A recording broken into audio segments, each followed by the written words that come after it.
ètò Ijiroro Owuro ló tún gbòde. ètò yìí ló ń ẹjọ́ bá wọlé kí n káàbọ̀ kí n tún máa fi ìlú ẹ̀ kú àwọn ojúbà.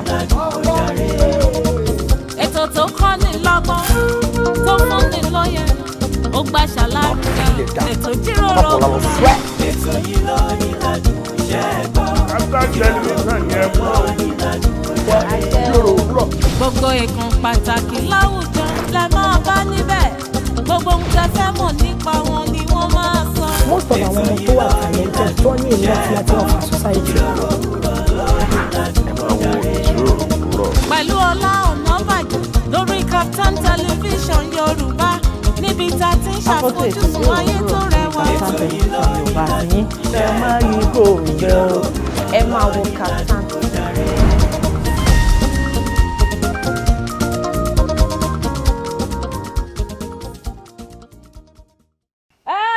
ṣé bàbá mi mo ráàánú gbà ní tèmi ẹ ṣé arúgbó ọjọ́ mo mà ti ráàánú gbà ní tèmi mo ní ẹ ṣé olóòpó àjọbọ mo ráàánú gbà ní tèmi wọ́n ní ọ̀pọ̀ ẹgbẹ́ mi ló ti kú ọ̀pọ̀ ẹgbẹ́ mi ló wà lẹ́wọ̀n ọ̀pọ̀ ló ṣe ọ́jẹ̀tù káàkiri mo ní mo ráàánú gbà ní tèmi ni n ò dá àjẹgbẹ́ mi lọ ẹ ṣé Ọlọ́run ìyanu kábíyá ò máa ma sí òun fún mi ní jíjẹ òun fún mi ní mímu òun fún mi ní níná ó tún fún mi ní nílò bàbá arúgbó ọjọ́ mo ráàánú gbà ní tèmi ni ẹ ṣé Ọlọ́run ìyanu olódù ọmọ àrè mo ní o ṣáà mọ́ tọ́jú mi lọ n ó mọ̀ yàn ni ṣáà mọ́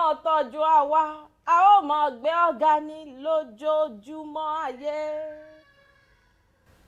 kábíyèsí ẹ ṣé olódù ọmọ àrè ẹ ṣé gbanigbani ayé sáyà ẹ ṣé ọ̀rọ̀ mọ̀ níṣẹ́ fàyà tí ẹ ṣé ẹkùn tágìrì gbọ́mọ ẹ níjà ẹ ṣé nítorí pé àánú la rí gbà àdá àjẹgbẹ́ wa lọ ọ̀pọ̀ ẹgbẹ́ wa ló ti kú ọ̀pọ̀ ẹgbẹ́ wa ló wà lẹ́wọ̀n ọ̀pọ̀ náà ni wọ́n tún ṣe oríṣiríṣi káàkiri àánú la rí gbà ó àdá àjọ ẹgbẹ́ wa lọ wọn ló jẹ́ ká máa sọ yìí pé ẹ ṣé gbogbo yìí tẹ̀ ti darapọ̀ mọ́ wa lóòrè ní gbogbo ibi tẹ́ ẹ bá wà pátápátá ẹ jájọ gbójú ayọ̀ sókè kájọ sọ pé Elédùmarè ó máa ṣeun gan ni nítorí pé àrí àánú gbà kí má fi ẹ náà kí yín kó àwọn ojúbà àkọ́tún ètò Ijiroro Owuro lọ́jọ́ tẹ̀ní lórí Startimes television Yorùbá tiyín orúkọ tèmi Ola Onabajo ayọ̀ Oluwashina fún mi aláṣàkẹ́ tí gangan tí ò kọ́ mọ̀ aláṣàkẹ́ jọ̀wọ́ àṣàkẹ́ ti dé o mo sì sọ wípé aláṣàkẹ́ tí ò kọ́ mọ̀ kì í bẹ́ẹ̀ náà ní eléjì rẹ̀ mi náà ti ń ṣe báyìí ó náà wà ń kalẹ̀ wà níbí ìyá wa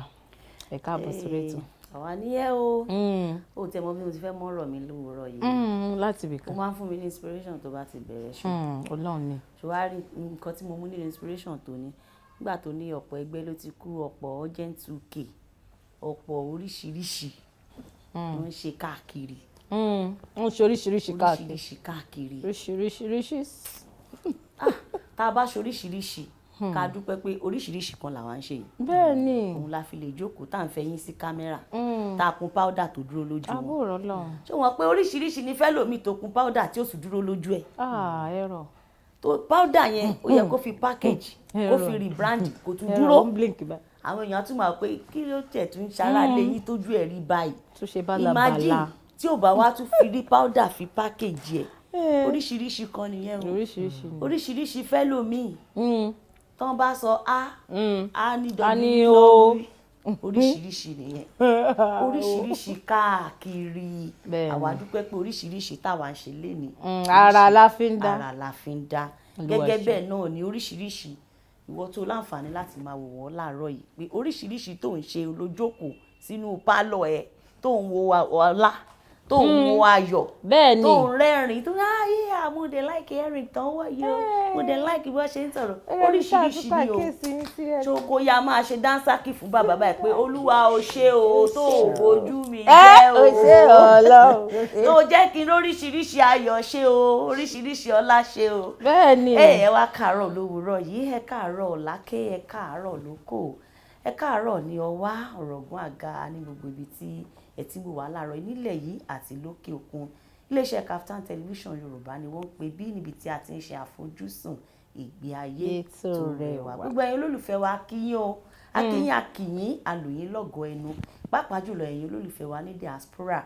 tẹ̀ ń wò wá lórí YouTube, lórí social media handles wa káàkiri, ẹ̀yin olólùfẹ́ wa lókè ọya, Kaduna, Ìlọrin, Kwara, Ọ̀ṣun, Oǹdó, Òṣogbo, Ìbàdàn, Ọ̀yọ́, Ìṣẹ́yìn, gbogbo ẹ̀ lálátẹ̀, ẹ ṣeun àrọ́wọ́ ìfẹ́ yín. Kí àwọn ti Kòtọ́nù kí o ti kí Kòtọ́nù, Ivory Coast mo ti pe diaspora wọn yẹn bóyá tó rán súnmọ́ wa díẹ̀ ni láṣẹ mọ̀ wọ́n sí diaspora. Diaspora náà ni ẹ̀yin odi ni Kòtọ́nù, Togo, kéèyàn má travel, Ghana, Kòtọ́nù kọ́ níbo ló lọ, mo travel out náà ni. Yes, travel out of the country. After border, border tó bá ti kọjá border, mi sáré dé Kòtọ́nù, travel out ni.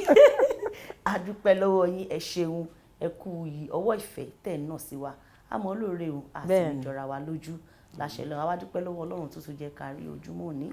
Bákan náà adúpẹ́ lọ́wọ́ gbogbo ẹ̀yin àgbààgbà nílẹ̀ Yorùbá tí ẹ ò fẹ́ jẹ́ kí èdè, ìṣe àti àṣà Yorùbá kó parun. Yetunde Adeyemo lórúkọ tèmi, kò tí ì yí padà. Èmi a máa pè mí lọ́mọ Lóńdó Òkè Àgbẹ̀ Àkókó, èmi lọ́mọ Àgbógúnmọ̀jà, ọmọ àtòrí ìlẹ̀kẹ̀ dólùkọ Ọ̀yọ́, ọmọ méjì káyẹnà bí ọkọ, àyà wọn ló mú Èkìtì.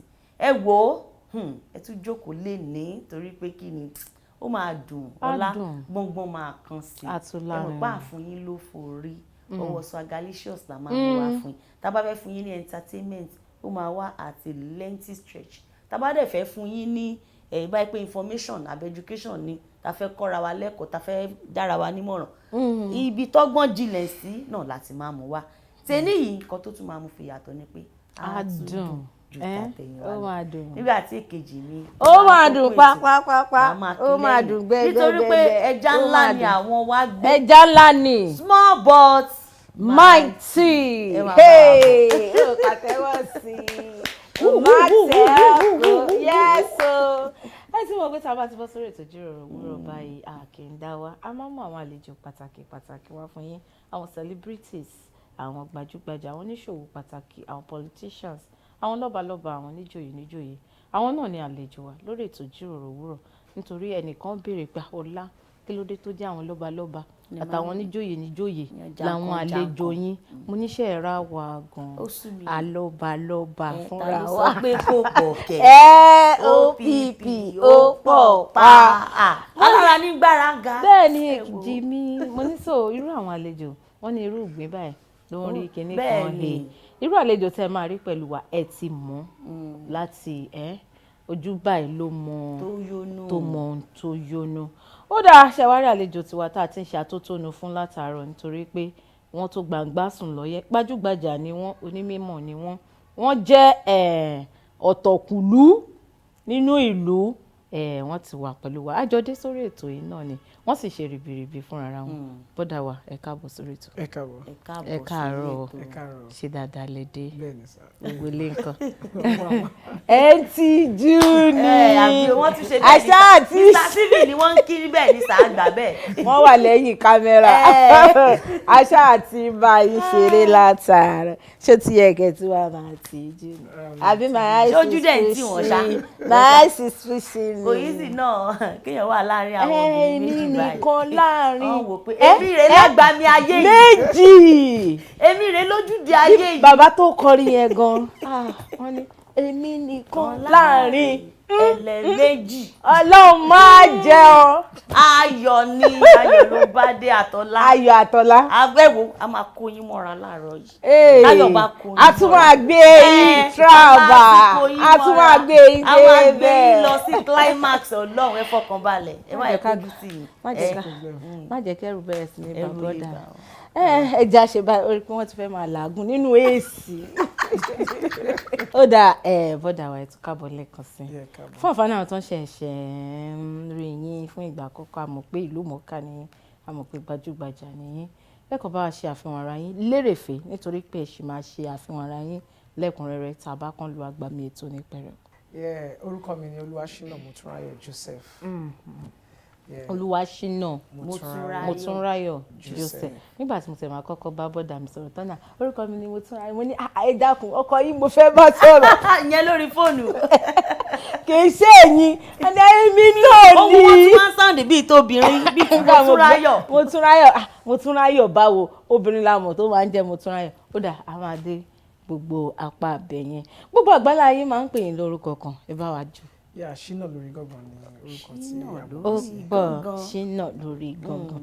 Ká ní a ní ibi tí wọ́n ti máa pàtẹ́wọ́ ni àbí wọ́n ti máa lùlù ni àbí wọ́n ti máa rélù kan bákan gbọ́. Shinalorigangan gbọ́ngbọ́ngbọ́ngbọ́n. Ó dáa Shinalorigangan. Àwọn ni àlejò wa lórí ètò Ijiroro Owuro lórí ẹni. Tí ó bá ti tó àsìkò a máa lọ kán lu agbami ètò ní pẹrẹwu. Bí Shinalorigangan bó ṣe wá sáyé bó ṣe di nǹkan tí gbogbo àgbáláyé fi ń pè yín gbogbo ẹ̀yin olólùfẹ́ wọn pátápátá gbogbo ẹ̀ náà lè máa gbọ́ lóòrò ẹni. Ó túmọ̀ sí pé ẹ má lọ síbi kankan ẹ jókòó kẹ́ fìdílé nǹkan tàbí kẹ́ wá nǹkan fìdílé kájọ tún jẹ ìgbádùn tèmi bẹ́ẹ̀ tí máa ń sọ fún wa pé àgbádùn yín àwa náà ń gbádùn yín. Nígbà tẹ́ bá gbádùn wa àwọn kan wá kú rọ́jú. Ó dá ọ̀rọ̀ mọ̀ràn kékeré tá a máa fi ṣe ra wa létí lórí ẹni ńlá la máa pe àkórí ẹ̀ ní kọ́kọ́ fi abẹ́rẹ́ gún ara ẹ̀ náà kó tó fi gún ọmọlàkejì. Ọ̀rọ̀ mọ̀ràn kékeré ni ẹ ti mọ̀ pé lójoojúmọ́ di dandan ká ṣe wa létí ká tó lọ bọ́ sí agbami ètò ní pẹrẹwu. Kọ́kọ́ fi abẹ́rẹ́ gún ara rẹ̀ ná kó o tó lọ fi gún ọmọlàkejì ẹ̀.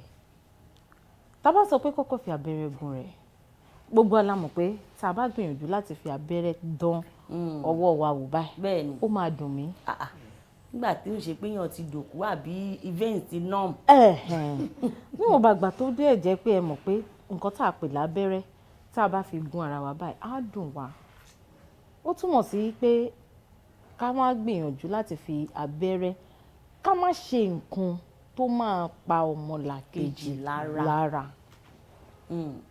Ọ̀pọ̀lọpọ̀ ọ̀nà làwa ẹ̀dá ayé yìí fi máa ń ṣe nǹkan tó máa pa ọmọlàkejì wa lára. Àdẹ̀ ní mọ̀ bóyá kí n sọ pé àmọ́ ni bóyá kí n sọ pé ìkà ni àbí àìbìkítà ni àbí àìláròjinlẹ̀ ni. Tá a bá ti ṣe tán báyìí fúnra wa a máa mọ ipa ti ṣèkà o wàá wá sọjú nù agbójú kí n ti bí ìṣáná kí èso oògùn nígbà téèyàn kówó fún ẹ tó ní ló bá mi fi ṣe tó máa tún ayé mi ṣe o. Ayé aláyé. Ó dẹ̀ mú owó yẹn ó dẹ̀ lọ kùná. Ó kùná ó fi lá. Èèyàn kówó fún ẹ pé lọ bá mi fi rajà wá ó wá ní bùkátà bá a. Bùkátà ayé tiẹ̀ tó ti ń rù. Ẹjọ́ sọ jọra wọn. Ó rí solution sí. Kò jọra wọn. A tún kówó fún ó tún kùná. Ìwà ìkà ni. Ìwà ìkà kò pé ara mi yé máa dánwò. Ìwà ìkà kò pé ara mi yẹra kò dáa. Ó kù díẹ̀ káàtó. Bẹ́ẹ̀ ni onínàkúnà. Kọ́kọ́ fi abẹ́rẹ́ gún ara rẹ̀ wò ná kó o tó fi gún ọmọlàkejì. Irú ẹni bẹ́ẹ̀ tó kówó ṣẹ́ fún tó sì kùná wà máa mú irọ́ àtàmọ́ irọ́ rabandẹ. Ó máa wá kan gbogbo àwọn èèyàn tó sọ̀rọ̀ láǹdí àwọn tó ní kó kówó fún o ti parọ́ mú wọn kó ti kówó fún wọn. Ẹni tó wá ní iṣẹ́ tó retí pé àwa gbá máa pè é wá kí la wá fẹ́ sọ báyìí. Ọṣà máa wá nǹkan sọ. Wàá tún rọ wàá parọ́ ẹni tó kówó fún wàá lọ sọ̀rọ̀ tí ò dáa fún lọ́wọ́ ẹni tó kówó fún ẹ ẹni tó kówó fún ẹ wàá tún sọ̀rọ̀ ẹ láì dá fẹ́ni tó. Kọ́ bá ṣáà má bàa lè tètè béèrè owó tán kó lé ẹ lọ́wọ́ tó ti ná jẹ. Abẹ́ráyé. Alálejò lórí ètò bọ́dà wà lórí ètò tá a bá sọ yìí pé kọ́kọ́ fi abẹ́rẹ́ gún ara ẹ̀ náà kó tó fi gún ọmọlàkejì láàrin bí ìṣẹ́jú kan sí méjì kí ló ṣe túmọ̀ sí lọ́dọ̀ tiyín? Ó túmọ̀ sí ìtumọ̀ ẹ̀ lọ́dọ̀ tèmi ní pé kọ́kọ́ ṣèkà fúnra ẹ̀ náà kó tó ṣe fọ́mọ ìlú mi. Kò dẹ̀ ní ṣe é ṣe láti ṣèkà fúnra èèyàn.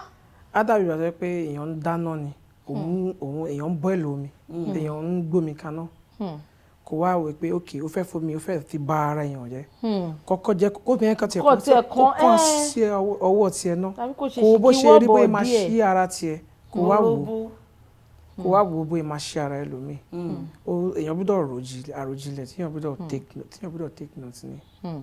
ó túmọ̀ sí pé kó o tó ṣèkà fẹ́ lómi kọ́kọ́ rọra fi style fi rora ẹ. bẹ́ẹ̀ ni jẹ́ pé mi ní kọ́ ṣé mo máa lè gbàrú ẹ̀. báwo mo ṣe máa feel báwo mo máa gbé sára. nítorí tọ́pọ̀lọpọ̀ àwọn èèyàn bá ṣèkà tán wọ́n á sì tún máa wò ó pé ìkà táwọn ṣe yìí ṣó tó burú bẹ́ẹ̀ tí a ti máa tún sọ. ṣó wá ẹkún kan tí ìtẹ́ẹ̀kì ẹ̀ báyìí ni. ẹlòmíì ò ń ronú ẹni tí ò bá ti ronú kò lè rí pé tóun bá pa ọmọ ẹlòmíì pé ó yẹ kó pa àwọn ọmọ next ẹlòmíì ò ronú débẹ̀ torí tẹ́lòmíì bá ronú ni àwọn nǹkan kan wà tó jẹ́ pé kò sí bó ṣe lè ṣe àtúbọ̀tán wà ìgbà ń tá a ṣe ń kígbére. nítorí ẹ Ọlọ́run láàánú tábánikà wò nípa ti Bible aláàánú lolúwa ṣùgbọ́n ìgbà míì wà kò sí báàánú yẹn ṣe lè rí èèyàn á sì jẹ́ ń bẹ̀. bẹ́ẹ̀ ni ẹ já ṣe báyìí bọ́dà mi kẹ má tiẹ̀ fọ̀rọ̀ gùn ká lè rí bí báyìí yín gan sọ̀rọ̀ dáadáa gbogbo atótónu tá à ń sọ tí àlejò wa tí wọ́n tún bá wa tó ṣù désàlẹ̀ kòkò fún náà ni pé kọ́kọ́ ṣèkà fúnra ẹ̀ náà kó tó ṣèkà fún ẹmọ ẹlòmíì nítorí gbogbo mo dẹ̀ láìkí ágùn tí bọ́dà mi ti wọ̀ person àti personality ó ṣe pàtàkì ó ṣe kókó ẹlòmíì ò mọ̀ pé ọmọ ẹlòmíì ò tí ì jẹun ẹlòmíì ò mọ̀ pé ó ń dun ọmọ wórú ẹ̀sáǹpù tí wọ́n ṣe yìí nísìn nígbà táwọn èèyàn ṣiṣẹ́ fún ẹ látàárọ̀ dalẹ́ ó bá tiẹ̀ wá jẹ́ àfù ó tiẹ̀ fún wọn ń bẹ̀. at least. àwọn ẹlòmíì ò tiẹ̀ ń ronú rárá.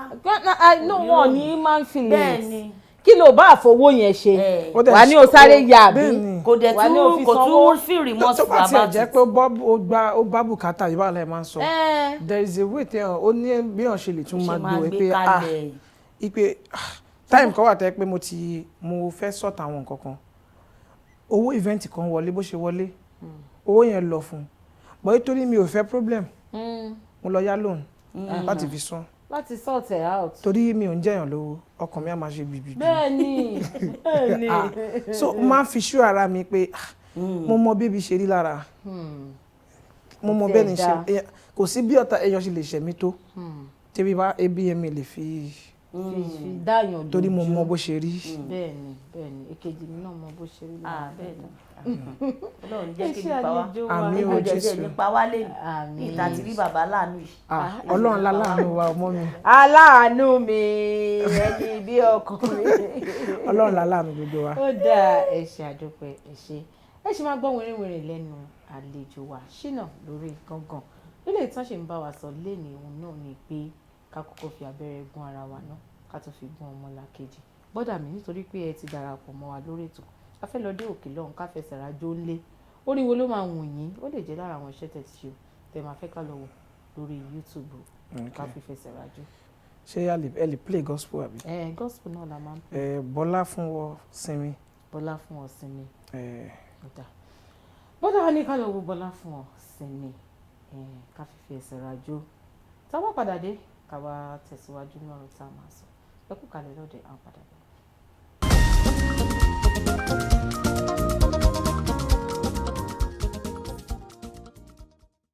orí ètò Ìjíròrò Òwúrọ̀ lẹ́ṣẹ̀ wà lórí Kaftan television Yorùbá tìyín bá ṣe ń kí yín pé ẹ kú òwúrọ̀ lọ́ọ̀dẹ̀ náà ni a tún sọ yìí pé ọ̀dẹ̀ náà ń kọ́ ìyẹn ò dùn bí bẹ́ẹ̀ dẹ̀rẹ̀ náà là ń sọ fún yín pé kẹwàá nǹkan fìdílé bó bá jẹ́ ẹlẹ́rìí dòdò lẹ máa gbé kẹ́ẹ̀gbé kájọ jẹ gbádùn tèmi Ola Onabajo ni mò ń jẹ́ fẹ́jọ̀rẹ́ ìjìmí náà wà níkàlẹ̀ Yetunde Adeyemo pẹ̀lú àlejò wa pàtàkì bọ́dà wa ẹ káàbọ̀ lórí ètò. Yes ma. Ẹ̀mẹ́sà. Yes ma. Ẹ̀mẹ́sà. Yes ma. Ọ̀gá àdúmọ̀ àdán lọ́mọ. èyí fún ju owó. Àkọ́rọ́bọ́tọ́ lọ́mọ. ẹ̀rín ò já ya obìnrin sí i. Ọ̀gá àkọ́rọ́bọ́tọ́ bí ọ̀ka. àkọ́rọ́bọ́tọ́ lọ́mọ. ẹni obìnrin kò lọ́nà tó ní délé tí ẹ̀jọ́kọ́ ẹni. kó máa ṣàlẹ̀ ẹni. Yes na. bàbá láàánú. Yes. Ọlọ́run láàánú. Bàbá láàánú ni o. Ẹ wá fi bàbá láàánú lẹ̀ o. Ọlọ́run láàánú wa. Ó dáa ẹ já ṣe báyìí ẹ bá bá mi ṣàfihàn ara yín lẹ́kùnrẹ́rẹ́ báyìí gbogbo orúkọ tẹ̀ ń jẹ́ àwọn ìnagijẹ yín gbogbo iṣẹ́ tẹ̀ máa ń ṣe pátápátá tẹ̀ bá fẹ́ sọ ará apá bí ìlú tá a ti bí yín àyè wà ẹ jágbọ́. ok gẹ́gẹ́ bí mo ṣe sọ láti ìbẹ̀rẹ̀ orúkọ mi ni Oluwashina Motunrayo Joseph. Wọ́n bí mo wá láti ìlú tó ọmọ ìlú Ìbàdàn àti Ọ̀yọ́ state. Ìbàdàn Mèsì ọgọ Ọ̀yọ́ state ni mo ti wá ọmọ Ọ̀yọ́ state ni. Ọ̀yọ́ Ìbàdàn òjò pàṣẹkẹrẹ ọmọ Àtìbà ẹ wá gbóhùn sókè díẹ̀ sí. so mo wá láti agboolé Akínyẹlé yẹ nílùú Ìbàdàn. Mo like yín. ọmọ lédélédélé. Irúfẹ́ àwọn iṣẹ́ wo lẹ máa ń ṣe? so iṣẹ́ ìlú ni mo máa ń lò ìlú ni máa ń lò ọ̀dọ̀ engineer ni mo study ní school ṣùgbọ́n irú engineer wo? civil engineering ọ̀dọ̀ kò sí lára nǹkan plan mi but àwọn òbí mi ni ti bá ṣe kọ́kọ́ ṣe kàwé tán. aláwọn tiẹ̀ ní san school fees. wow ṣùgbọ́n Olúwa ní Ṣọlá. bẹ́ẹ̀ ni o so ṣùgbọ́n ìgbà tí a máa ka school tán náà ẹ mọ̀ bí Nàìjíríà ṣe rí náà ó yé wa bàjẹ́. kí n tó kúrò ní school mo ti ń lùlù ọmọ ọlọ́mọ láàrin ìlú. ẹ ṣe bí kí n ti ka sí fún ni. àbí o. bẹ́ẹ̀ bá tún gbé mi wà tẹ́ ní architecture ìtúkà àtúkà. tó bá tún kúrò ní architecture tẹ́ tún ní structural engineer máa tún ṣe é. so nínú iṣẹ́ ìlú yìí náà mo ti iṣẹ́ ìlú tí mo ń ṣe mo ń ṣe báyìí o lè ṣe 247 ìlú ló ń ṣàǹsàn bí omi jù. àti ti event planner yẹn torí ẹ ti àwọn gbàgbé pé event ẹ ti planner sọ yẹn yẹn fún wa akọ lẹ́ẹ̀kan. join àwọn yẹn mọ́ ni. lẹ́dẹ̀ ń sọ tówó event kan bá ti wọlé tówó event kan bá ti wọlé. èdè kan join ẹ mọ́ ni. ara kan tí àwọn ẹlẹ́jọ̀ wọ́n fẹ́ sọ àwọn iṣẹ́ tó máa ń já tó máa ń sáré sort bills yẹn. no ìlú náà ló ń sort bills mi torí ṣàmẹ́pà wo nílùú kò sí ni irúṣẹ́ tá à ń ṣe a máa ṣiṣẹ́ pẹ̀lú church nítorí àwọn ló ń san owó wa jù la máa ń ṣàní mọ́tì lóṣooṣù regular ọ̀dọ̀ aláwọn kan tó kì í bá church ṣiṣẹ́ but irú èmi ń sìn mí ń bá church ṣiṣẹ́ tó jẹ́ gbòógì church ní. wọ́n dẹ̀ ń sanwó yín. church tí wọ́n ta lẹ́nu. wọ́n try. ṣọ́ọ̀ṣì ni wọ́n ṣọ́ọ̀ṣì wo lẹ́ ń bá ṣe. $2 ló jẹ́ òmọ́pẹ́ wá. ká máa retí pásítọ̀ wọn láìpẹ́. Harvesters International Christian Center. So gẹ́gẹ́ bí ìlú yẹn náà ṣe pa tún máa lọ sáwọn ṣẹlẹ̀ tún lọ lùlù fún wọn. àwọn ìjọ mímọ́. torí kò sí ni kò sọ nílùú tí ó bá ti lù fújọ mímọ́ bẹ́ẹ̀ni kò sí ni wọn. ẹ̀yin ọmọ ìjọ mímọ́ ẹ̀dá múregi. so adẹ̀ tún majorly mo ti bá lára àwọn ọ̀gá tí mo ti bá ṣiṣẹ́ náà Esther Gbẹ́kẹ̀lé wà lára wọn. àǹtí mi Esther Gbẹ́kẹ̀lé. so ọdún 10 mo fi bá wọn ṣiṣẹ́. abájọ tó ń tán ọdún 10. so ìgbà tí mo kúrò ń bẹ̀ mo ti wọ Harvester gbà yẹn náà lọ́dún yẹn náà ṣùgbọ́n mo ń bá wọn náà ṣiṣẹ́ mọ́ra wọn because kò sí pé ilé ẹ máa múlẹ̀ dáadáa Harvester gbà yẹn. no ẹ máa já mọ́ra wọn náà ni bí country ṣe rí ẹ ti get so gbogbo àsìkò yẹn náà ni mo bá mi náà ṣiṣẹ́ tí mo ṣiṣẹ́ pẹ̀lú Chocolate City. Okay. That means pé ẹ ṣiṣẹ́ pẹ̀lú àwọn olórin ẹ̀mí ẹ tún ṣiṣẹ́ pẹ̀lú àwọn ní orin ti ara bẹ́ẹ̀ ni. wọ́n ní àwọn máa já mọ́ra náà. ẹ já ṣe báyìí tí ẹ ti bára yín nídìí iṣẹ́ ìlú nísìnyí tẹ́ ẹ ti ń lò dáadáa professionally ó ti tọ́dún mélòó. ó ti ṣe díẹ̀ o but ní torí agogo mo fi bẹ̀rẹ̀ music. agogo kó máa rò bẹ́ẹ̀ ni so agogo tó máa ń gbà yẹn. kókókókó mo fi bẹ̀rẹ̀ music ẹni tí ò bá tí ì fi agogo bẹ̀rẹ̀ music tẹ bá máa check ẹ ó máa. ó ti máa wọ́. so agogo mo fi bẹ̀rẹ̀ music. irú wọn ni wọ́n ń tà sí bíìtì. so most people classify me as wọ́n lè pè mí ní percussionist torí ní bí òyìnbó ṣe ṣe ẹni tó bá ṣàti ń lo nǹkan tó ń mú sound wá a máa ń pọ̀ percussionist which is gbogbo ìlú ló lè lù. So mo lè lu conga mo lè lu oríṣiríṣi so àwọn míì wà wọ́n lè pè mí pé kí n wá lu gbogbo ẹ̀ wọ́n á sẹ́ẹ̀tì ẹ̀ lẹ̀ so àǹkọ́ ó máa dẹ̀ ń ṣẹlẹ̀ láàrin àwọn hip hop artists torí at least gbogbo ìgbà tí mo ti bẹ̀rẹ̀ professionally I've been working since like year 1999 thereabout. Professionally. Yes. 13 lulu tẹ́ ẹ̀ gbowó 1999 ọmọ 1999 máa ti fẹ́ máa pọ́ ọgbọ̀n ọdún àbí. bẹ́ẹ̀ni so mo bẹ̀rẹ̀ ń lọ pé 1999 should be around 25 no yes around 24 25 yeah so mo ti ń play mo ti ń gba owó tí mo ti ń gba salary kò tó ń gbà yẹn náà but lóṣooṣù ṣá regular kò tó kílẹ̀ fowó ṣe owó gbà yẹn tí bisikíìtì ò tó chocolate. ṣe lọ́mọ tẹ̀ ń tọ́ ń gbà yẹn ni no ṣe mo school big boy ní mi ní school lódò. wọ́n ṣe pọ̀tẹ́ sọ pé dáàdì àti mọ́mì ń sanwó school yìí. dáàdì àti mọ́mì ń san school fees mi torí èmi nìkan lọkùnrin àbúrò méjì mo ní nǹkan tó fa Motunrayo gan wá gan ó nídìí. ó nídìí. so wọn kò sí bí mo ṣe lè máa ṣiṣẹ́ nígbà yẹn wọn ti ẹ̀ mọ̀ pé mo ń gba salary ni ìgbà tí mo tó parí ẹ̀dẹ̀ ní kò tó ìṣáná nígbà yẹn. ilẹ̀ sọ iṣẹ́ ìlú lélẹ̀ náà. so lójoojúmọ́ ayé gan wọn ti mọ̀ pé mo ń gba salary ìgbà tí mo wọ̀dọ̀ Antesta mo stop ní 2014 ni mo stop ọdún mo ti ń lu gọ́gàn náà ń ta but agogo mo nílò tó ti wọn ìfọ̀n àgọ́ ni pé ṣe mo ṣe máa lu gọ́gàn ń ta mi nílé lu gọ́gàn bíbí màá ní rárá máa bye. agogo yẹn ni kẹjẹ àti mo lọ báyìí ìfẹ́ jẹ́ fọtí lórí stage. so àti bẹ́ẹ̀ lọ ṣá gbogbo ìgbà tí mo ti wá kúrò lọ́dọ̀ tiwọn ní 2014 ni mo ti wọ secular ní 2012 mo ti play one major show ní Beat of Lagos pẹ̀lú àwọn Chocolate City time yẹn náà ní Dekunle Gold ṣẹ̀ṣẹ̀ jáde so mo play show yẹn ní 2012 yeah. wow so kí lẹ ṣe ń dé àwọn connections.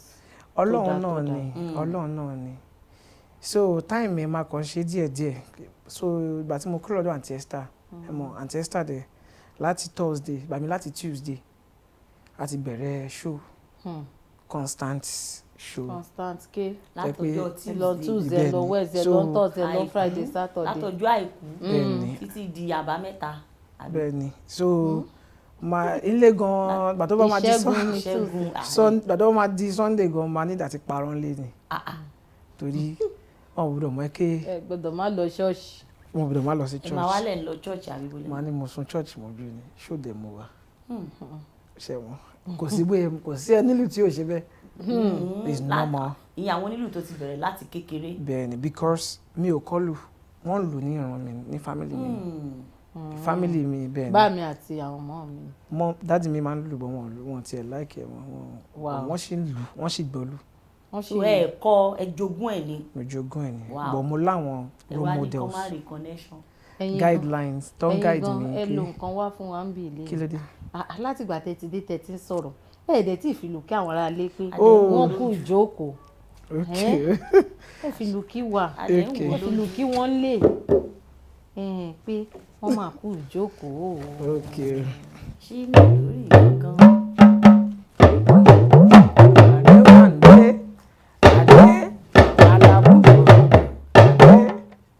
kílẹ̀ wílẹ̀ kílẹ̀ kọ́kọ́ sọ kí nìkan bàbá Yéwàndé Oluwashina bàbá Rewande Irewande Irewande àìsí adé alamudorodu àtúndé dáadáa.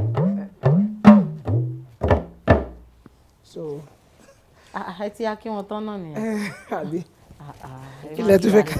ẹ má ṣe bẹ́ẹ̀ kí wá sí. ní kọ́ńdà kí kọ́kọ́ ṣe ọ̀pẹ̀ kọ́yọ̀ lẹ́nu lára. Jésù ara mi lè Jésù dúpẹ́ ara mi lè tàná lọ Jésù dúpẹ́ ara mi lè tàná lọ Jésù dúpẹ́. ó yẹ kọ̀ọ̀kan sọ. mo dúpẹ́ Ọlọ́run àmì lẹ́kún. mo fẹ́ Ṣínà lórí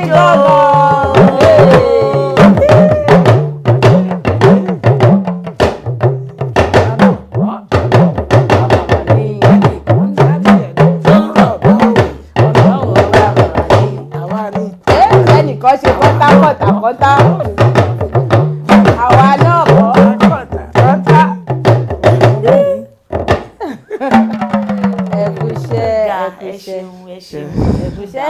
ẹ ṣẹ̀ṣẹ̀ kí àwọn ará ilé. ẹ ṣẹ̀ṣẹ̀ sọ̀rọ̀ ní báyìí. àwọn ará ilé ṣe mọ̀ pé Ṣínà lórí gángan ló wà ní agodo. kò kí ń ṣe fọ́tò original one. original ni ó yá ẹ sọ̀rọ̀ yẹn. so 2014 yẹn náà ni Ọlọ́run fi sí mi lọ́kàn láti ṣe concert.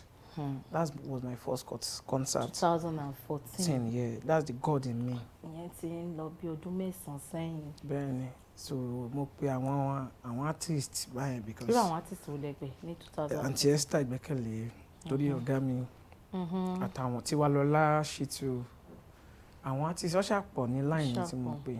Àti bẹ́ẹ̀ lọ. So during that process náà ni mo 2014 yẹn náà gbà tó di 2015 ni mo bá tún face ṣiṣẹ́. Ìdí bí àkàn náà. Yeah, Backward and Breathless. Bàbá nìyẹn. True bàbá. So mo bá tún boy face ṣiṣẹ́ pẹ̀lú music director L37. So L37 yẹn ni ẹni tí ó gbé mi wọ secular music. So Ifeanyi lórúkọ ẹ̀. So ìgbà tí mo stop lọ́dọ̀ Aunty Esther nígbà yẹn pé kí n face harvesters mo kí báwo lè máa lọ ṣé month náà lè máa dúró dì mí. Gba owó oṣù. So bí mo ṣáṣe àdúrà mo gbà lọ́jọ́ yẹn pé Olúwa Lord connect me. Mo dẹ̀ kúnlẹ̀ lọ́jọ́ yẹn kí n tó parí àdúrà yẹn báyìí. Àdúrà ti gbà. Ní call yẹn wọlé pé hello, can you come to Chocolate City? We want to work something for Emma Abaga. That was my first time of working with Emma and some Ruby Giang and some other chocolate artists online. So lẹ́yìn yẹn mo ṣiṣẹ́ fáwọn kan mọ́kan náà ní Chocolate City náà tọkọ Yorùbá ni mi ò ṣe DMX. Yeah, so mo ṣiṣẹ́ pẹ̀lú àwọn ẹlẹ́lùlù sọrin yẹn ni mo record ẹ̀. So ẹ tí ìbá Davido ṣiṣẹ́. Mo ṣiṣẹ́ Davido ní last year pẹ̀lú Vector. Ṣé o mọ̀ ní àbúkọ ọ̀rọ̀ pé iye kan ti bá Davido náà ṣiṣẹ́? Mo kàn rò ní mo ní ìbéèrè náà ni àwọn ènìyàn. Comfortable èmi mo lu gọ́gàn sí Ọlárìnwájú ọmọ Teslim Dáfídì ọmọ Adébóyè ọmọ Adé wherever ṣá. So mo ti bá various different artists ṣiṣẹ́. During that Backward and Breathless I was opportune to work with Falz, Tiwa Savage, work with abẹ́ ilẹ̀ tẹ̀lé tí wá lọ lùlù tó lù fún Prince kìíní yẹn ní. Torí ẹni ẹ fẹ́ jọ wọ́n. Ó fẹ́ jọ wọ́n. Mo ṣe nìyẹn UK based talking German. Okay, wà lọ́hùn.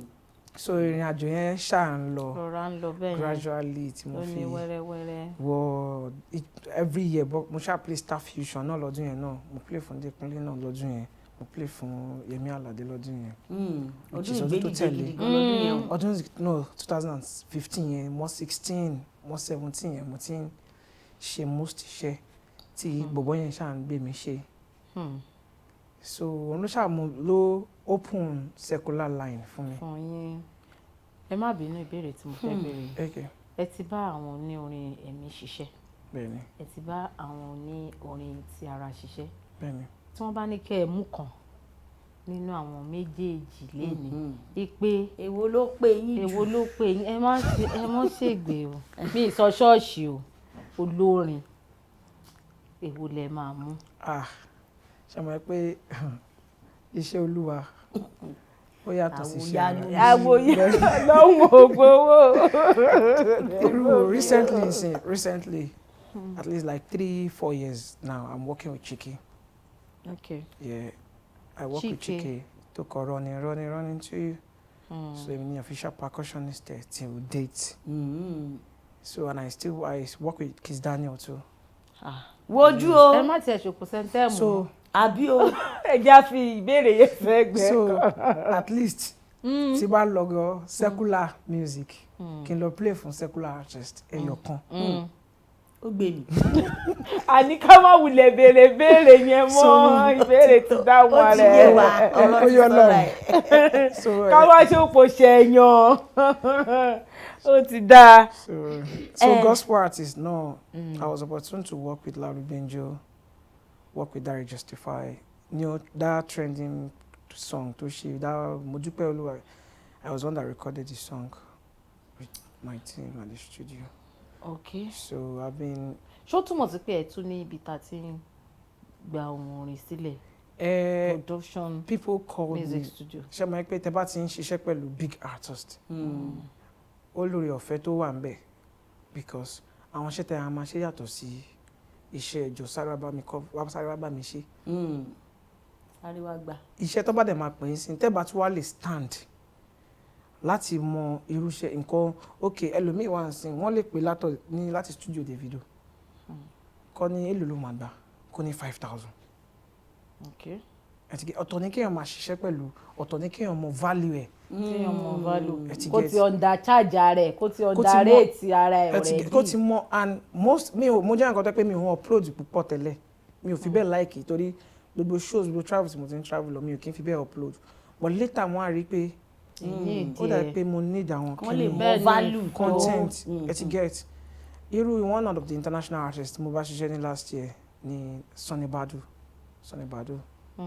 is an American artist but he's a Ghanaian American so ìgbà tí ó pè mí fún iṣẹ́ yẹn lórí yẹn they are like can you send your Instagram handle. Wow. My Instagram for what? I could send any. Or I check it. They had to give me the job. They have no option because they want to go through Instagram. The other way, for this kind of person to be totally to buy shishe, that means is a trustworthy person. And toba mak me for hip hop. O ma jiyan to wa trustworthy. Èyàn tó pé lè ṣe àmọ́ post production àti ma ṣe. So àmọ́ production tó pé mo ti ṣe. Recordings have been tiba she biography me ipa music it's standard because I've worked with Peruzzi, worked with Oxlade, worked with Bella Shmurda, worked with various artists by any secular just strong artists mo ti bá ṣiṣẹ́. Let's bá wọn ṣiṣẹ́. Ó dà ẹja ṣe báyìí náà ẹ ti jáde òkè lọ́hùn orin wo lẹ fẹ́ ká lọ wò ká fi fẹsẹ̀ rajó lẹ́ẹ̀kan sí. Ká fẹsẹ̀ rajó lẹ́ẹ̀kan sí. Comfortable. Látọwọ́. Vector fits Davido. Okay. Vector featuring Davido. Comfortable. Ká lọ fi fẹsẹ̀ rajó. Shina lórí gángan wọ́n wà lórí gángan lórí orin yẹn. Bẹ́ẹ̀ni. lórí orin yẹn lórí gángan. Ẹ jẹ́ adé òkè lọ́run à padà bọ̀.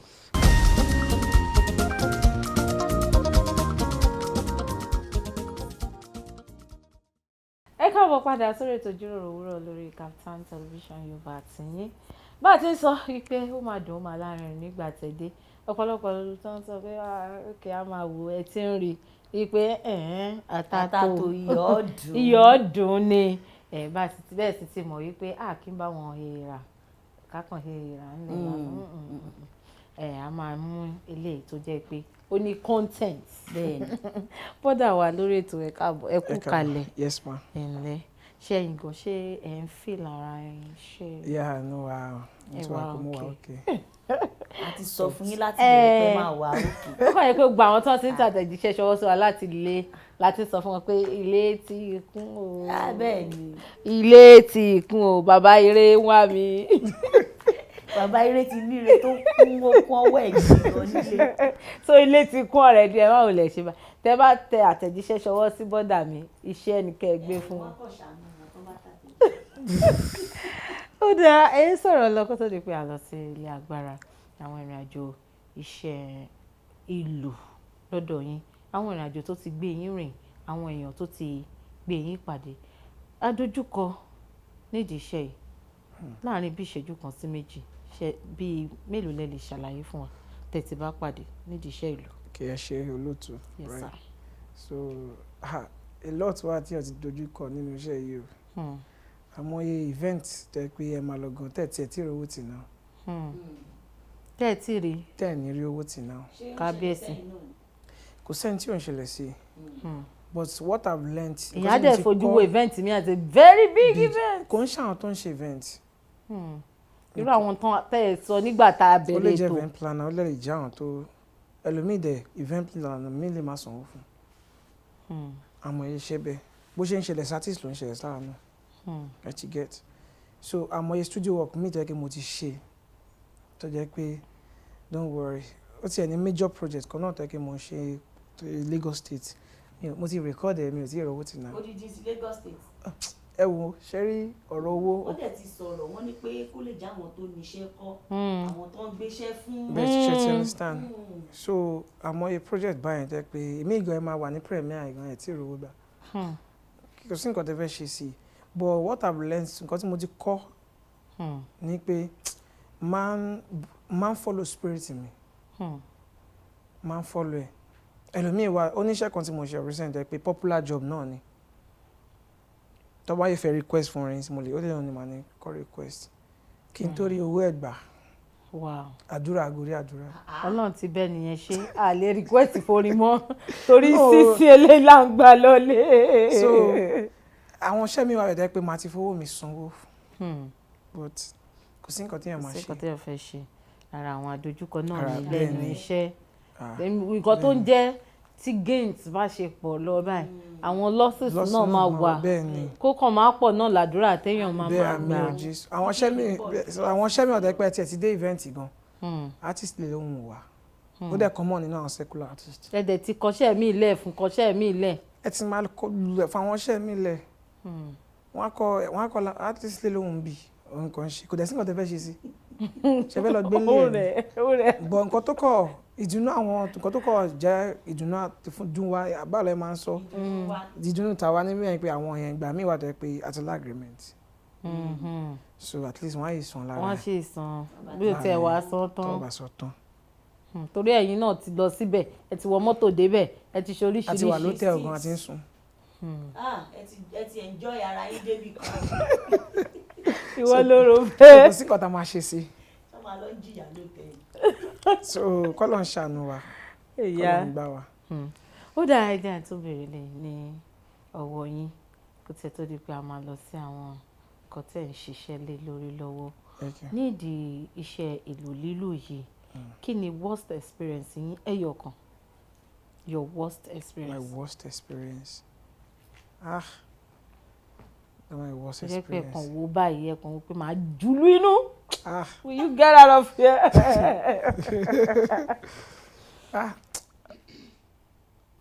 Bóyá reason tí mo ṣe lè ro any experience as worst experience torí courage tí máa ní because ṣe máa ń pé ẹni tó bá ti ń lùlù báyìí wọ́n á wò pé kí ló fẹ́ mú bọ̀. So ìwọ tó dẹ̀ ti rò pé kò sí nǹkan tó fẹ́ mú bọ̀ even ìgbà tí mo parí pé mo sọ fún àwọn parents mi pé wọ́n san 30,000 fún mi wọ́n san 25,000 fún mi wọ́n ní pàṣọ 25,000 no kò tẹ́ ń ṣe pàṣọ ipe salary ń gbà yẹn mo ní wọ́n ní 25,000 naira tí ó tí ì ṣiṣẹ́ máa rọ́ọ̀fù ẹ̀ mọ́ èmi dẹ̀ ti ń gba 30,000 ó kọ̀ fún yẹn. ẹ fi gẹ̀rẹ́sì wọn síwájú bá mi ṣe gbà tí mọ́ mi. so this team dey yẹ pé èlò ní salary gan sin tá a máa lọ sí iṣẹ́ ẹ̀yọ̀ kan mo ti san salary ó ti san salary mi fún 2 months. salary yín fóṣù méjì tún ni. so nítorí àwọn kan náà wà dẹ́ pé music ìfaradà ni torí téèyàn bá ti lè faradà èèyàn máa give up o torí ìgbà míì wá ẹ lè máa play kẹlòmíì nítorí òun ìgbádùn kó má sanwó oṣù. torí òun ìgbádùn kò téèyàn play. èmi ò fèsì nǹkan báyẹn rí o torí èmi máa ń fọlọ́run síwájú. Ọlọ́run ò jẹ́. bẹ́ẹ̀ ni mo dẹ̀ jẹ́ ọ̀tọ̀ ẹ pé mo máa ń gbàdúrà dáadáa kò pé mo màdúrà gbà náà oore ọ̀fẹ́ mo rí gbà. kí màmá yìí ṣe torí mo dára àbí torí mo mọ àdúrà gbà àánú bẹ́ẹ̀ ni àánú àánú ni mo rí gbà. ó dáa bọ́dà wa àánú lè rí gbà àánú ọlọ́run náà ní dágbére fún yín lágbára ọlọ́run ẹ jẹ́ ń ṣe báyìí nítorí àsìkò wa náà ti ń sáré kí ni ẹ̀ ń ṣiṣẹ́ lé lórí lọ́wọ́ báyìí tẹ́ fẹ́ káwọn èèyàn kan máa rí sí látọ̀dọ̀ Shinalorigangan. Mo ń ṣiṣẹ́ lórí project mi ọlọ́run bíi concert náà is just more like a project because anything tí wọ́n bá ti ń ṣe no matter how small it is kò sí bó ilé kéré tó project náà ni so mo jẹ́ nǹkan tẹ́ pé ọlọ́run máa ń bá mi sọ̀rọ̀ níwọ̀nba. ok níwọ̀nba ni ilé sọ bẹ́ẹ̀. so tọ́lọ́run bá ti sọ mo ti ń avoid àti ṣe anything because I've been doing it so mo ti ń avoid it this year.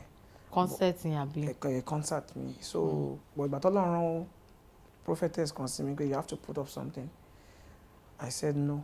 mélòó lẹ ti ṣe sẹ́yìn. bí ẹ̀ mẹ́ta mo ti ṣe sẹ́yìn even the last one tí mo ṣe in 2020 aláṣeyọrí Yínká Aláṣeyọrí was there. In 2020. Yeah, because we were very close and all that. Yínká Aláṣeyọrí 2020 different from Yínká Aláṣeyọrí 2023. Yeah, we bless God for our life. As in seriously. So ìgbà tí Ọlọ́run wá kọ sẹ́mi fún ara mi ni mo am back on the journey and God has been faithful so ìyẹn ló la máa ṣe ọjọ́ birthday mi ni mo fi sí, which is on the 30th of October. Wow. And it's a mysterious day because ìjọ yẹn náà lọ bí mi. It's on a Monday. Wow. Ọlọ́run ló ní ká wá pè yín wá sórí ètò àbí o. ẹ bá má sọ ilé fún wa báyìí pé ká mọ retí ọjọ́ ìbí lẹ fẹ́ ṣe wọn No, mi ò lẹ fẹ́ ṣọjọ́ fi ìbí. papọ̀. ẹ ó ti wá bọ́ síbẹ̀ báyẹn. Mi kò ń ṣe ọjọ́ bí. Gbogbo ẹ ti papọ̀. Ọjọ́ Ọlọ́run ní pé kì í ṣe Kẹ́yìn. ṣùgbọ́n ọjọ́ yẹn mo fi sí. Torí a lot of people ti béèrè question lọ́wọ́ mi pé yes, just tell us you are doing your birthday. It's not kò ń ṣe birthday mi. ẹ̀bọ̀ tọ́jọ́ tán bí yín ni Ọjọ́ tó kò birthday kọ́ lẹ fẹ́ ṣe àwọn èèyàn Ẹ tún ṣàṣì máa máa fi- celebrate bẹ́ẹ̀ ni yín àwọn èèyàn máa kí lọ́jọ́ yín yẹn. happy birthday lọ́jọ́ yẹn bẹ́ẹ̀. ó dẹ̀ di dandan kẹ́ ẹ dáhùn. àbí ẹ̀ ní dáhùn ni. Ká tó kúrò lórí ọ̀rọ̀ yẹn kí n fún yín láǹfààní nítorí pé ẹ wá darapọ̀ mọ́ wa lénìí á pè yín ẹ̀dẹ̀ jẹ́ wa ẹ fojú pa wá rẹ́ níbo lẹ ti fẹ́ ṣe kọ́nsẹ̀tì yìí àti aago tó máa bẹ̀rẹ̀ ká tó kúrò ní apá Okay. rẹ̀. So ọdún yìí o orí afẹ́fẹ́ láti online ni. Online ni Bẹ́ẹ̀ ni. káwọn èèyàn kọ́ darapọ̀ mọ́ Bẹ́ẹ̀ yín ni. Tòró dẹ̀ bọ́ sí létí. ní Ó- 30th October October, yeah. aago mélòó Ó máa bẹ̀rẹ̀ láago 5. aago Ló máa márùn-ún bẹ̀rẹ̀ streaming, rọ̀lẹ́. máa bẹ̀rẹ̀ sí máa stream online. Streaming. Wọ́n ní kẹ́ ẹ̀ darapọ̀ mọ́ wa. bọ́dà bọ́dà mi ẹ jẹ́ àṣẹ báyìí bá a ṣe ń kó gba ètò wọlé lénìí ẹ ń sọ pé ẹ tún máa ń ṣe event fáwọn èèyàn ẹ máa ń bá àwọn èèyàn gbàlejò àti bẹ́ẹ̀ bẹ́ẹ̀ lọ ní àpabẹ̀ yẹn kí ni event yẹn kí ni ẹ ṣe rí sí kí ló ṣe wà lucrative sí Event yẹn ó- àbí business yẹn ṣá. Event yẹn náà bí business náà ni. Ṣùgbọ́n mo kàn feel pé kí n kọ́kọ́ wà bí kò ń ṣe pé kí n máa dá lùlù nìkan at least mo lè fi lù pè yín wọlé bẹ́ẹ̀ bá ń bọ̀ mo lè fi ọ̀nà yín ní event mo lè jó sẹ́nu ọ̀nà kí n máa lùlù láti jẹ́ káwọn àlejò yín kí ni wọ́n máa dùn pé òkè àwọn ti wá síbi tọ́kàn wọn ti balẹ̀ láti ṣe fàájì. ẹ tún ṣèyẹ mọ irú yẹn Yeah. So ọdún ìyẹn gbà mí mi ò ń fi bẹ́ẹ̀ wà mi ò fi bẹ́ẹ̀ nígbà tó sí jẹ́ bẹ́ẹ̀ má pé kàn tẹ́bà ráyè. torí schedule tèmi. sísè ti wò pé kẹ́ ẹ ti fi ṣe uniqueness títí yín ẹ lè máa station pé àwọn ọmọ lẹ́yìn bẹ́ẹ̀ ni mo ṣe ń ṣe káwọn náà máa bẹ́ẹ̀ ni mo ṣe ń ṣe sẹ́yìn ò bá sí bẹ́ẹ̀ ni mo ṣe ń ṣe mo láwọn team mo ní team 1 mo ní team 2 mo ní 3 4 5 so most of our team yẹn. team 3 4 5 wọn ò dẹ̀ ṣe business yẹn ò dẹ̀ side business. So a tún ṣe artist management náà. ẹ tún mójútó àwọn. So àmójútó àwọn artist a lè manage wọn ọwọ́ tẹ bá fẹ́ ní artist ní Nàìjíríà yìí. tẹ fẹ́ bá ṣe. tẹ fẹ́ pè fún event yìí. ẹ bá wọn gbé wọn wọlé. àwọn bá wọn gbé wọn wọlé. torí at least àwa náà Ọlọ́run jẹ́ ká kéré. nínú ayé so kó jẹ́ gospel ni kó jẹ́ secular ni. kó jẹ́ secular ni. ó dáa ẹ ṣe àsìkò àti sáré bọ́dà mi ẹ bá ń gba àwọn aráalé ní àmọ̀ràn kékeré tẹ̀ mú wá fún wọn láti ilé ká máa fi yẹn náà dágbére lórí ètò ilé ní.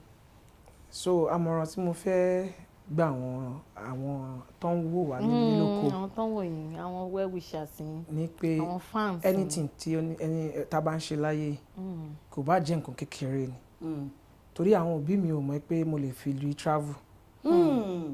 wọn mọ̀ pé lè fi lulu travel. even gan wọn wà àwọn parents yóò mọ̀ pé mo travel àwọn èèyàn ló sọ fún mi pé àwọn èèyàn máa ṣe. ẹ burú o. wọ́n yìí ti já pa. níbo lẹ wá sọ pé lọ ṣẹ́ẹ̀ṣì wá school nígbà yẹn. no mo ti parí last year ní ibi ọ̀rìn yẹn. tán fi stamp passport tán fi fún yín wọ́n ti dá lára wọn gbà yẹn Chai. ṣebí ẹ ti má rí ngbà yẹn. so wọ́n ti so dá àwọn lára. èèyàn wá gbọ́ ni pé ẹ ti so bàbá tó gẹrun fún mi gan wọ́n kí n máa travel lọ́jọ́ kejì. bẹ́ẹ̀ ni èèyàn gbọ́dọ̀ máa bánú gẹ́gẹ́ bí sọ àkórí wa pé bẹ́ẹ̀ bánú ni sọ. èèyàn gbọ́dọ̀ máa bánú sọ. so nǹkan tí ìgbà táwọn gan yìí o travel wọ́n wò pé ìgbà tó lọ wo lórí social media torí most of àwọn family mi ò ti mo change orúkọ ojú orúkọ sọ́ni mi gangan nìyẹn orúkọ bàbá mi gangan ni mo ń lò. Joseph. mo yọ orúkọ tèmi kúrò ń bẹ̀rẹ̀ torí táwọn èèyàn bá ti believe lọ́ba ti wò pé alágbe ni ẹ so náà jẹ́ kó yé wọn pé Ọlọ́run tó ń ti ọkọ ó wà láàyè bẹ́ẹ̀ni kò kúrò lórí ọkọ oníbalógun ọkọ oníbalógun ọkọ so uncle mi kan náà ni màá tún try àti applaud ti máa ń dúpẹ́ fún torí òun ló jẹ́ kí n ní pé Ṣínà Ayọ̀ continue I see future in you o lè ṣe fẹ́ you can do it. So tó bá ń practice anything kó jẹ́ pé ìlù ló ń lò kó jẹ́ tailor ló ń ṣe kó jẹ́ ọ̀rọ̀ ló ń sọ keep on doing it keep on eating it keep on doing it. ṣó ti gbọ́ ọ̀nà máa ṣí. Shinalorigangan wọ́n ní keep on doing it. Keep on doing it. ọ̀nà máa ṣí lọ́jọ́ kan Shinalorigangan máa pè mí àti ẹ pé ẹ wá lọ sọ̀rọ̀ ń lo èbù. Ọlọ́run á ṣe bẹ́ẹ̀. nọ́mbà tó á contact wọn fún àwọn event compare tó jẹ́ professional. wọ́n á pè wá ó di dandan. Ọlọ́run á ràn wá lọ́wọ́ ìyanu dẹ̀ máa ṣẹlẹ̀. àmì ẹ bá wa sọ gbogbo bí táwọn alẹ́ àti báyìí pàdé lórí àwọn ẹ̀rọ ayélujára yẹn pátápátá gbogbo ẹ̀rọ ayélujára yẹn ẹ bá wa sọ bí táwọn alẹ́ àti báyìí pàdé. Shinalorigangan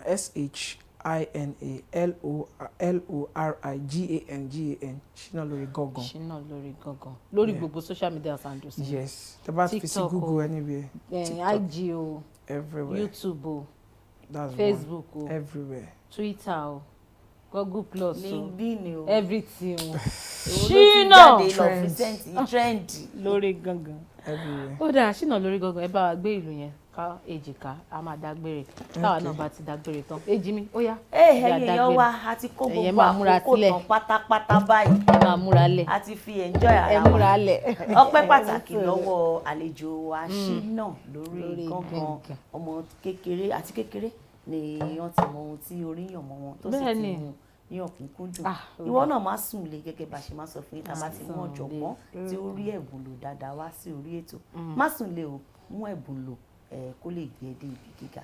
Yetunde Adeyemo lórúkọ tèmi ẹ darapọ̀ mọ́ mi lórí ẹ̀rọ alátagbà tèmi @ayongbenu_alaga lórí Instagram lórí TikTok àti Facebook ẹ darapọ̀ mọ́ wa lórí ìkànnì Kaftan television ti Yorùbá náà èyí tó ń lọ lójú ẹ̀rọ amóhùnmáwòrán tẹ bá rí mi lóde ẹ pè mí Láyọ̀ngbénu dédé ara mi náà ló ṣe má fi àdàgbà ìtọ̀rọ̀ sọ́dọ̀ ìjì mi láti bá wa kásẹ̀ ètò ńlẹ̀ fún tòní ká tún fẹ́rẹ̀ àtayọ̀ pàdé lówùúrọ̀ ọ̀la. ó ṣe wọn kejì mi òkú àtótónu gbogbo ẹ̀yin tẹ́ wà ní pátápátá tẹ́ bá wa ṣètò tèmi ẹ̀yin náà ti rí bó ṣe lọ wípé a nílò láti máa fi èròjà nítorí pé ó dùn mọ̀rànyìn ó tún lárinrin bẹ́ẹ̀ dẹ̀rẹ̀ àtúkọ̀ ẹ̀kọ́ tó pọ̀ ó fi hàn wá pé àwa òbí ká máa gba ọ̀rọ̀ sáwọn ọmọ wa náà lẹ́nu lọ́pọ̀lọpọ̀ ìgbà tó bá ní nǹkan báyìí ni mo fẹ́ ṣe ẹ jẹ́ ká bá wọn fojú inú gbé yẹ̀wò ẹ má yẹ ká fàsìkò wọn ṣòfò jìnnà ká tètè jẹ́ kán mú nǹkan tó wù wọ́n lọ́kàn láti ṣe kán tètè ṣe kí dùn kó pọ̀ ṣókí báyìí náà ni ọbẹ̀ oge inú mi sì dùn pé àtìrí ẹ̀ kọ̀ọ̀kan lè ní orúkọ tèmi ò tí yí padà Ọlá Onabajo ni mò ń jẹ́ aya Oluwashina fún mi aláṣàkẹ́tì gangan tó kọ́ mọ́ bẹ́ẹ̀ dẹ̀ rí tẹ bá fẹ́ pàdé mi náà ẹ tẹ̀lé mi lórí gbogbo àwọn ẹ̀rọ ayélujára mi Onabajo Ọláwálé gbogbo ẹ̀ pátápátá ẹ lọ bá mi lórí LinkedIn ẹ lọ bá mi lórí Twitter ẹ lọ bá mi lórí Instagram ẹ wá bá mi lórí TikTok ẹ wá bá mi lórí YouTube gbogbo bẹ̀ pátápátá náà ni màá ti dá yín lóhùn tó bá jórí Kaftan television wáyé náà lẹ ti fẹ́ bá wa sọ̀rọ̀ Kaftan TV Yorùbá bí èjì mi ṣe ń sọ fún wa lẹ́ẹ̀kan ẹ ti àwọn àtẹ̀jíṣẹ́ yín ṣọwọ́ gbogbo ẹ̀ la máa rí ta sì máa fún yín lésì tó dáa kó tó wá di pé a máa sọ pé rẹ̀ àtayọ̀ lápàdé láàárọ̀ la Shinalorigangan náà wọ́n máa fi gángan gbé wa ṣe kí ni wọ́n máa fi gbé wa dágbére léèlì ó yànà ẹgbẹ́ lẹ̀. àgbẹ̀ kan tó gbàgbé ilé ẹ jẹ́ ká relé ilé là ń lọ àgbẹ̀ kan rokoroko kó gbàgbé ilé. ṣe bàbá ṣe tán àṣìṣe mi sí ṣe túnṣe bàbá ṣe tán àṣìṣe mi sí. ìjọba juwọ́ sáwọn ará lè pé bye-bye. ètò Ijiroro Owuro ló tún gbòde. ètò yìí lọ ní ìgbà tí ilé ìkí yín káàbọ̀ kí n máa fi kí ìlú ẹ̀kú àwọn ojúbà. ètò tó kọ́ ni lọ́gbọ́n tó fún ni lóye ó gbà ṣàlàyé ètò Ijiroro Owuro. ètò yìí lọ ìlàjú iṣẹ́ gbọ́. gbogbo ìkan pàtàkì láwùjọ lẹ máa bá níbẹ̀ gbogbo ohun tẹ́ fẹ́ mọ̀ nípa wọn ni wọ́n máa sọ. most of àwọn ọmọ tó wà talented tó ní ìlú àti láti ọ̀fà society. pẹ̀lú Ola Onabajo lórí Kaftan television Yorùbá níbi tá a ṣàfojúsùn ayé tó rẹwà. Startimes Yorùbá àti yín. ẹ má yí kò ń bẹ́ ọ ẹ máa wo Startimes